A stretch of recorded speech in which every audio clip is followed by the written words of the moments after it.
एक वायर उसका resistance R है, उसको एन इक्वल पार्ट्स में डिवाइड कर दिया। अगर एन इक्वल पार्ट्स में डिवाइड करोगे तो हर एक पार्ट का रेजिस्टेंस कितना हो जाएगा, आर बाई एन। 3 पार्ट्स में डिवाइड करो तो आर बाई 3, 4 पार्ट्स में आर बाई 4।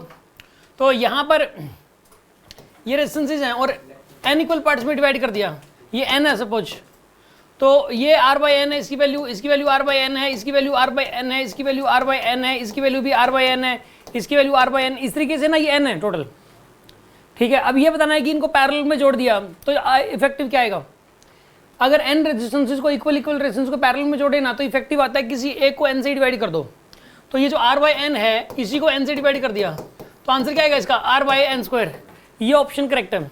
यार सुनो मैं इसको समझाता हूँ आपको दूसरे तरीके से। देखो क्या होता है, अगर कोई ये कह दे कि एक वायर आर का रेजिस्टेंस है, उसको 2 इक्वल पार्ट्स में डिवाइड करके दोनों को पैरेलल में जोड़ दिया, क्या हो जाएगा। तो इसका आंसर है आर बाई 4। हवा में बता सकते हो क्योंकि formula R by N square होता है। क्योंकि देखो अगर 2 इक्वल पार्ट्स में डिवाइड कर दिया तो कितना हो जाएगा, इसका भी आर बाई 2 और इसका भी। अब ये 2 पार्ट हैं, इन दोनों को पैरेलल में जोड़ोगे तो किसी एक को आर बाई 2 को 2 से डिवाइड कर दो, आप कितना बन जाएगा यहाँ पे, R by 4। R by N square से भी वही बनता है। चलो छोड़ो, मान लो एक वायर है, उसको 3 इक्वल पार्ट्स में डिवाइड कर दो। कितने पार्ट्स में डिवाइड कर दिया, 3 इक्वल पार्ट्स में। ठीक है ना, तो ये 1 2 3, ये कितने का होगा बताइए, आर बाई 3। ये भी कितना होगा, आर बाई, ये भी कितना होगा, आर बाई।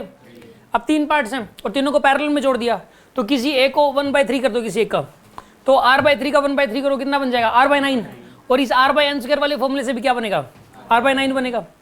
तो याद रखिए एक वायर को अगर एन इक्वल पार्ट्स में डिवाइड करके सारे पार्ट्स को पैरेलल में जोड़ दें तो effective resistance R by N square हो जाता है। ये रिजल्ट आप याद कर लो, ये एक बेसिक पॉइंट बना लो, आप याद कर लो। इसका मैं बेसिक पॉइंट बना सकता था लेकिन ये नंबर ऑफ बेसिक पॉइंट बहुत ज़्यादा हो जाते हैं, फिर बच्चे का मन नहीं करता। तो कुछ चीज़ें ऐसी होती हैं, ये रिजल्ट है जो कि एग्जाम में बार बार यूज हो सकता है, तो आप इसको नोट कर लो। हाँ जी, बना रखा है बेसिक पॉइंट।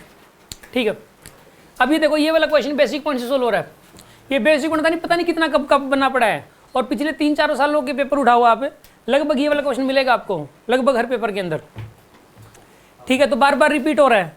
हमें अगर किसी बच्चे को एक तो बच्चा सोल्व करके देखता है फिर सिली मिस्टेक करता है, एक को रिजल्ट याद आर बाई एन स्क्वायर, तो कितनी देर लगेगी उसको टिक मार्क करने में। समझ में आ रही होगी बात आपको।